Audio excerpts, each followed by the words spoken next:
एक रुमाल पर चंद जुमले लिखे थे अम्मी बस।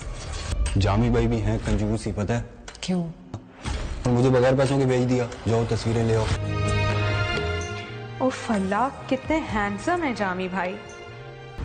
अम्मा, मैं ज़ेबा को तलाक दिलवाना चाहता हूँ। तुम्हारे माँ बाप को दामाद रखना ही नहीं आ रहा, दूसरी बेटी कैसे ब्याएंगे वो वैसे? हाँ, अगर तुम्हारी जामी भाई से शादी ना होती ना, तो एक और जामी भी था मेरे दिमाग में तुम्हारे लिए। इतनी बड़ी सजा दी आप लोगों ने मुझे। ज़ेबा के वालिद ने जामे के बारे में जब भी मालूम करने की कोशिश करी है तो उनको कभी भी अच्छी बातें तो पता चली ही नहीं है। उसके बाद जब एक दिन ज़ेबा अपनी माँ के साथ कहीं जा रही होगी तो वो भी उसको एक लड़की के साथ खड़ा हुआ देख लेंगी। वो काफ़ी ज़्यादा परेशान होंगी, घर आकर उनकी तबीयत भी काफ़ी ख़राब हो जाएगी। ये सब कुछ ज़ेबा काफ़ी दिनों से बर्दाश्त कर रही है।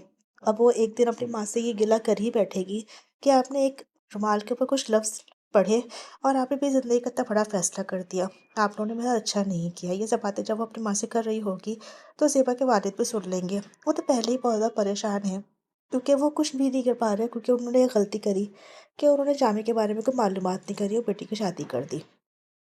अब एक दिन ज़ेबा की वही दोस्त जिसके घर वो गई थी, जहाँ पे उसको वो ख़त वाला लड़का मिला था, वो उसके घर आती है, उसकी तस्वीरें देखती है तो वो उससे यही कहती है कि तुमने तो बहुत अच्छा शौहर मिले हैं, बहुत ही हैंडसम है।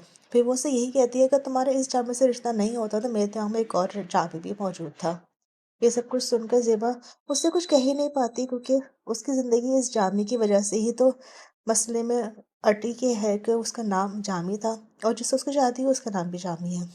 उसने तो कुछ और ही समझ के शादी की थी। अब जबकि ये सब कुछ हो रहा है तो ज़ेबा के वालिद का सब्र का पैमाना लबरेज हो जाएगा और वो एक दिन में बीवी से यही बात कहेंगे कि मैं चाहता हूँ कि ज़ेबा की तलाक करवा दूँ।